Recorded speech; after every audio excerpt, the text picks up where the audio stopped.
I can't imagine that as I'm preparing to go to church, I'll be afraid of being killed. Imagine, as I'm preparing to go to church, I'll be afraid of being killed in the house of God. This is 2025. Now, 3 years ago, there was an attack on our Catholic Church in Ondo State. The blood of parishioners, the blood of Christians were spilled right in the house of God 3 years ago. And we are having the same threat, 2025, in the same Catholic Church or on high alert as bandits threaten fresh attack on Catholic Church. That is the report. Currently, people are afraid to go to that Catholic Church because there is a fresh threat. Let us read this. 3 years after the deadly assault on St. Francis Catholic Church in Ondo State, bandits have issued a fresh threat to launch another attack on the church. The anonymous assailants, in a letter addressed to the church, vowed to carry out a strike soon with no specific timeline stipulated. No specific timeline stipulated. That means they are not giving a particular time. I've told you what these guys do is that they put fear in the minds of people. They put fear. People will not want to go to church again. And this is one of the nonchalant attitude of our leaders, top leaders in Christendom, that are in the city, that are enjoying all sort of security. A leader, a general overseer, he's moving with gunmen, he's moving with police and entourage, while the other person who is in an Owo Catholic Church village, he doesn't have anybody to protect him. Now, if the church does not stand up and fight for itself, not all this prayer without action, without work, if the church does not take a decisive stand on this insecurity, people in the next 10-15 years will be leaving the church. That same our Catholic Church now under threat. I bet you many people would leave that church. Many people will not want to go to church. Imagine I'm dressed, I want to go to church, and there's a possibility of me being killed. Will I go to church? See, all those our big men, big overseers that are in the cities, that do not take cognizance of the influence they have in government, using it to the advantage of the church. For instance, why would an Oyedepo or a Deboye or Kumuyi or every that general overseer that is influential, why would they not lend their voice to the security of the church? They have influence in government. Most of the members, the Inspector General of Police, we have the EFC chairman, and every other parastatal, you see Christians occupying. Why won't you use your position as a Christian to help the church out in these security issues? The other time, a military official, top military official, is telling us that we should pray. We need spiritual solution to the insecurity going on in Nigeria. That is when I knew that it don't be for everybody. People that are the bandits you are fighting, the criminals you are fighting, they have access to gun. In fact, it is believed that the Nigerian army has more training experience and skill than the bandits. The bandits, they are just moving from one place, guerrilla fighting. They are not settled in a place. The Nigerian army, they are settled to prepare to launch attacks, to do everything. And the army chiefs will come out and tell us that we need prayers for us to solve the securities. We need prayers. Do the bandits and those that are attacking and putting out this threat, do they need prayers to carry their attack? That's the mentality we have had as a people. It is very, very precarious situation. If the men of God do not rise, it is very, very unfortunate. The people before them left a legacy for the church. They themselves, they are not leaving any legacy. I'm telling you, they are not leaving any legacy. Because the church cannot be influential in the government, as it were, because under Tinubu's administration, the church is very, very influential. The church cannot be influential in this government. The wife of the president is a member of the Redeemed. Most people, most persons are very well placed in the government. They cannot use their influence to advise the government on what to do, or to take actions on what to do to stop all these incessant attacks on the church. An attack in a Catholic church or is an attack on Christianity. You think that your church will not be affected? Go to church these days. Most people are not concerned about going to church anymore because they feel the church is not a place that can provide succor to them. It's because of the negligence of our leader. Tribalism, bigotry has entered the church. And with tribalism, with bigotry, we cannot get anywhere as a people. There's a particular pastor who went viral on the pulpit. He said, I will not vote for Moibo. That is a pastor that likely has members from all the tribes. That's the pastor. That's the pastor. Now, a certain security expert revealed that the government of Buhari, they knew the sponsors of Boko Haram. According to that security expert, they knew the sponsors. Some of them are in the cabinet. Some of them are governors. Some of them are in the Senate. A government that is claiming to fight Fulanis or bandits or insecurity or Boko Haram, a government has people in its cabinet that's sponsoring the insecurity, as revealed by that intelligence officer. He conducted an interview with Channels Television and he said a lot of things. He said a lot of things. We have leaders that know all these things. We have people working in the intelligence industry. We have people who are generals, are Christians or whatsoever. They know all these things. But what stops them from taking decisive action? Because if Christianity dies, it dies. And you see Islam as a religion, it thrives on such activity. It thrives on such activity. That is why as Christians, we need to use, like Esther. Mordecai told Esther, you are the queen, not because you are beautiful. God has placed you as the queen so as to fight for your people. If you do not fight for your people, the sins, the burden, whatever happens to Israel is on you and your family and generation forever. That is the same with every person who is a Christian that is in position of authority.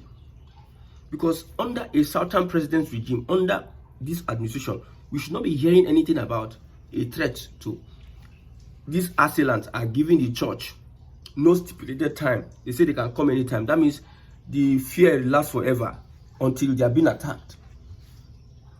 The lives of the Catholic priests and everybody hangs in the balance. Can the church afford security 24 hours? Because when somebody says, we are going to attack you, we are not giving you a particular time, you need to be on alert for 24, 28, 25 hours. But can the church offer that services of big men are securing themselves? Can the poor church man or woman secure him or herself?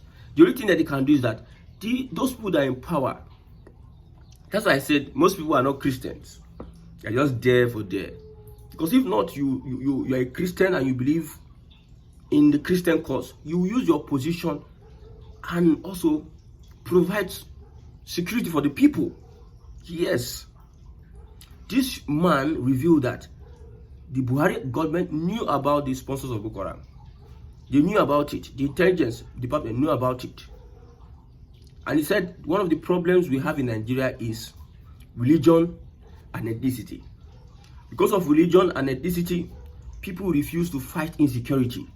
That is the long and short of what he said. Because of religion, I belong to religion, I belong to a certain ethnic group. People refuse to fight insecurity. That's why I'm wondering, what is Tinubu doing as a president? He's busy aligning here, left, center. The people he swore to protect are being killed, are being threatened on a daily. And there's no remorse towards, okay, you cannot go to those places. What actions are being taken? How are you assuring the people that these things, because when you are coming to fight for presidency, you went almost all the crook and crannies of Nigeria to tell people that I'm running. But now you're in power. It seems like nobody is interested in what is happening to the security of an average Nigerian. So we are not expecting all this. So the Buhari government knows very well that their part, the Boko Haram is part of his government, but they did not. They had to spend millions of dollars just to go and arrest Nnamdi Kanu or kidnap him from Kenya. That is their priority. So the biggest problem, according to this man, he said, the biggest problem we have is religion and ethnicity. Most times, religion have made us look stupid. Ethnicity has made us look foolish. All these bigotry they are spewing online, left, right, center, it has made people look foolish. You cannot be productive doing bigotry. You cannot be productive. It is counterproductive to anything called growth. If people are fighting themselves, they cannot find time to develop. If people refuse to agree, they cannot find time to develop. When you talk about religion, if you are so religious, you see, the earth is the Lord's and the fullness thereof. God has put men in charge of resources. No one tribe has all the resources. That's why the United States, Europe, and the West rely on Africa for most of its resources, because they cannot do it alone. So if we are using tribalism and religion to divide ourselves, you think you have all it takes to be complete on this earth. That is the mentality some people need to have. You cannot be spewing bigotry on a certain religion or a certain people, and you think that you don't need the help of those people at the end of the day. That is what is making us look myopic and underdeveloped. It has entered the church of God. Bigotry, religion has entered the church. That's why the church looks stupid. I'm telling you, forget all this thing I say. If you go and look at what is happening currently, look at the kind of immoralities, things that are happening in church today, my brother, you know that we have lost it a long time ago. We are nowhere close to what they call Christianity. We are not practicing Christianity. We are just running politics, aesthetics. That's what we are doing in church. And some people are carried away by the buildings, by the number of people coming to church, by the houses, by the instruments, by the songs you sing, by everything, and they call that Christianity. Go on the street, you see a lot of immorality going on, a lot of things going on that you ask, is there God in this country? Is there God in this nation? You ask that question. Because leaders have failed left, right, center. So who is going to preach to those ones that are afraid of being killed to go to our church? You might say, okay, if you're a true follower of Jesus Christ, you don't be afraid of death. Abi, I've said this before, that faith without work is dead. God give you life. He expects you to preserve it until he wants to take it. You will not be so careless and so stupid that somebody else, the enemy, will come and take your life. Never. You have to protect yourself, because God gave you the right to protect your life. He gave you everything. That's why you see, man has produced a lot of ammunition to defend itself. God gave them the mindset, the brain, the intelligence to do what they are doing. But the Christian believes that God should do everything. Everything God should just do for him. He doesn't have to put hand on anything. He should just sit down and fold hand, and things will just be popping up. If you go to a farm and you see seed, and God give you the strength, you think saying that God will come help you carry the seed, plant, cultivate the farm, do irrigation? Is it God? You use prayer and run those things. When I see general overseer saying that let's pray, beyond the prayers, what are the actions we are taking? Because religion and tribalism has eaten deep into the church. We have a certain denomination, they look like a certain people. Another denomination look like a certain people. This denomination look like a certain people. Nobody looks like Christ anymore. Nobody looks like God anymore. Everybody looks like themselves. And religion, they say, is the opium of the masses. You can use religion to deceive people. Some of these pastors are okay, are doing well. They prefer to stay in the city. If God tells them that they should go into the remote village in Borno State or Maiduguri, they will be using all sort of manipulations and say, no, I can't go. They want to stay in a place whereby they are comfortable, they have AC, they can eat and everything. And they don't know that Christianity is collective. Everybody is part of the body of Christ. If you don't cater for that person in the village, you have failed as a person. It's not about the number of churches. When these Fulani are done with Nigerians, all these your general overseers, now then go first, enter the first flight, fly out of Nigeria. The same as politicians. No difference between our religious leaders and politicians. No difference. Especially those of this generation. Pastors now, how do they measure church growth? It's by the building, the number of people that come to church, not by the lifestyle. You see, when a church is in an a community or an environment, the evidence, the impact of the church will be felt by the people in that environment, that community. But there are so many churches in communities and so many atrocities, immoralities are going on. What's the essence of the church? People think that Jesus came to the saved. He went for the lost. You are in a church and you are not doing things that people are seeing. You are not going for the lost. You are going for fellow Christians. There's some churches that cannot come out and preach to you. You already have an insinuation about them because that's how the leadership has been created. So our leaders, religious leaders, are no less different than the politician. And it is very, very unfortunate. Now let's move on. Peter Obi is saying that he's running with the Labour Party. He's not running with another party. Count him out of any other establishment or any other thing they are doing. He's not running with any other thing except the Labour Party. I think he understands the language, what is going on. Some people believe that, okay, see, Peter Obi is working for Tinubu, this and that. See, we have a standard and we will keep up to that standard. We are not entering government because of 1, 2, 3, 4, 5 calculation. We are entering government to be able to achieve a particular aim. A new Nigeria is possible. Production, consumption. Somebody asked me, who are you endorsing 2027? I've not seen the people that are, and their manifesto, and their antecedent, and their capability, and their political will, and their heart. I need to look at the contestants, their capability, their antecedent, their political will, and the heart they have. Yes, before I can say I endorse. But as it is now, I cannot, if we talk about good governance, I cannot endorse anybody because it's only Tinubu that has been endorsed by the APC. Unopposed, he's running for second term. I cannot endorse Bola Ahmed Tinubu when it comes to good governance. See, there's nothing close or minus from that. The only thing he can do in his first 4 years is to set a path for restructuring. Set a path for restructuring. And if everybody is coming out, good luck to the Northern Coalition. Good luck. Somebody said that the reason, there is a reason. They want Peter Obi to be partyless. That's what somebody is saying. They want Peter Obi to be partyless. Just look at what people are saying. The coalition want, to what end? To what end?